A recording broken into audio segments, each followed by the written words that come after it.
El Parlament ha tirat endavant el polèmic decret de trilingüisme amb els 34 vots de la majoria absoluta del Partit Popular.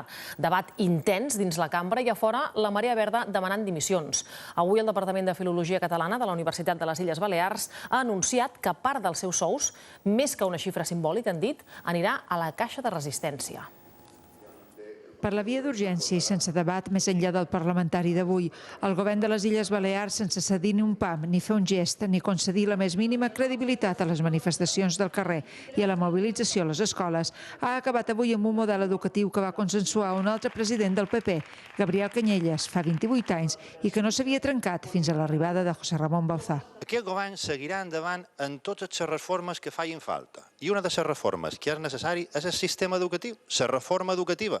Per una senzilla raó, perquè jo no vull liderar els pitjors resultats en fracàs i abandonament escolar d'Espanya i d'Europa. El seu programa electoral diu, punt número 1 d'educació, consens en tota la comunitat educativa. Vol escoltar a la comunitat educativa i li diran que no estan d'acord amb aquesta imposició. Han perdut el sentit del carrer. Vostè s'ha convertit en un il·luminat, senyor Bauzá, tancat en els consolats sense escoltar el que diu la ciutadania. A fora la comunitat educativa, uns 4.000 professors i mestres incansables, seguint des del carrer l'activitat parlamentària.